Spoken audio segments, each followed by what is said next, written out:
A less than month-old playground in Ogdensburg vandalized early Saturday morning. City police are investigating. City officials say graffiti was spray painted onto several pieces of the playground equipment in Morset Park. Crews from DPW and Recreation were out Monday to remove the graffiti. But Ogdensburg interim city manager Andrea Smith says the process could be costly as the damage is not covered under the playground's warranty. She says the city wants to find who's responsible. Camera footage from the security cameras in that area is all being reviewed. The police department is leading that investigation with assistance from our recreation department, and the city will be pursuing this to the absolute furthest.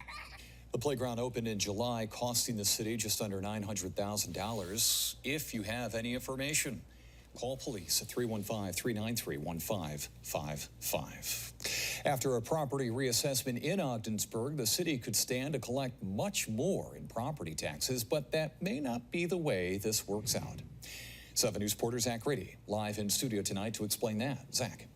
Jeff, the reason Ogdensburg may not collect all of the additional taxes that it could after a recent reassessment is because of the state's tax cap. A recent reassessment will add $71 million of taxable property in Ogdensburg, a 25% increase over last year. That could equal more than $1 million in added tax revenue the city could collect, but it may not work that way. The New York State tax cap caps a property tax increase at 2% each year, and Ogdensburg can't collect more than that 2% increase unless City Council votes to override the tax cap. They were presented with a resolution to call for a public hearing, which is required under New York State law to override the tax cap.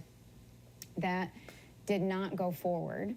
And the feedback we received as early as just last night, was a reminder that the council is and continues to be disinterested in overriding, at least the majority of council, overriding the tax cap at this time. In theory, the city could collect more than $1 million in new tax revenue, but with the tax cap in place, the total will be much less. Despite the fact that we have a 25% increase in the overall taxable value of property, we anticipate that that would result in about somewhere between $90,000 and $95,000 in increased revenue in the property tax line of the city's budget for 2024. Smith says she's not surprised council is hesitant to override the tax cap, as their focus for 2023 is to reduce the tax rate. She says, though, the conversation should still be had. It is, and it continues to be staff's recommendation to at least have the public hearing pass the resolution, which would allow the council the opportunity to override the 2% tax cap, even if they choose not to in the end.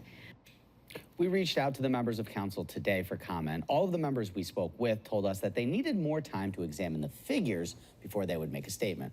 Jeff? Zach Grady live tonight. Thank you.